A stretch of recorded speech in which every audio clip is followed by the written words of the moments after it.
अखेर अभ्या देणार रेशमाला उत्तर. तर नमस्कार मित्रांनो, तुमचं आणखी एका व्हिडिओमध्ये स्वागत आहे. तर आपण पाहणार आहे 10वी इयत्ता 64 एपिसोड हा कधी येणार व 10वी इयत्ता 64 एपिसोडमध्ये नेमकं काय काय त्याआधी आपण थोडक्यात जाणून घेऊया की मागच्या एपिसोडमध्ये थोडक्यात काय झालं. तुम्ही पाहिलंच असेल की रेशमाची आईने रेशमाला फी दिलेली नसते बोर्डाच्या परीक्षा भरण्यासाठी. त्यानंतर ते सर्वजण शाळेमध्ये येतात. शाळेमध्ये आल्यानंतर पल्लवीला पैसे आणलेले असते, पण पल्लवीला पैसे गावत नाही. ते बोर्डाची फी भरण्यासाठी पैसे आणलेले ते गमवून बसते. त्यानंतर 10वीच्या वर्गातील सर्व विद्यार्थी सर्वजण हे मित्रमंडळी हे जातात वर्गामध्ये धुण्यासाठी, पण एकालाही पैसे न घावल्यामुळे त्यांनी एक प्रयत्न करतात. पैसे जे जास्त पैसे आहेत त्यांनी सर्वांनी पल्लवीला पैसे द्यायचे. सर्वांनी पैसे उरलेले देऊन थोडे कमी पडतात व त्यावर अभिजित रेशमाला सांगतो तू कांबळे सरांची मदत घे. रेशमा कांबळे सरांकडे जाते व कांबळे सरांना हे सर्व सांगते. तर जाधव मॅडम बोलते की कांबळे सर तुम्हीच किती मदत करणार आहे, ह्या वेळेला मी मदत करते. व जाधव मॅडम रेशमाची फी व पल्लवीची राहिलेली फी बरे सर्व झालं मागच्या एपिसोडमध्ये. आता तुम्हाला अपेक्षा लागली असेल की पुढच्या एपिसोडमध्ये नेमकं काय काय येणाऱ्या एपिसोडमध्ये आपल्याला 10वीची बोर्डाची परीक्षेची तयारी चालू भेटणार आहे. रोज मंडळावर अभ्यास करत असताना पाहायला भेटणार आहे. आणि व रेशमाची आई समजूत काढायचा प्रयत्न करणार आहे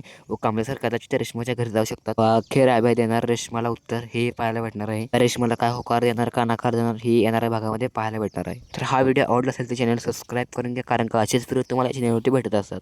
आणि असेच 10वी याचे प्रिव्ह्यू व असेच बिग बॉस मराठी याचे प्रिव्ह्यू या चॅनलवरती भेटत असतात. धन्यवाद.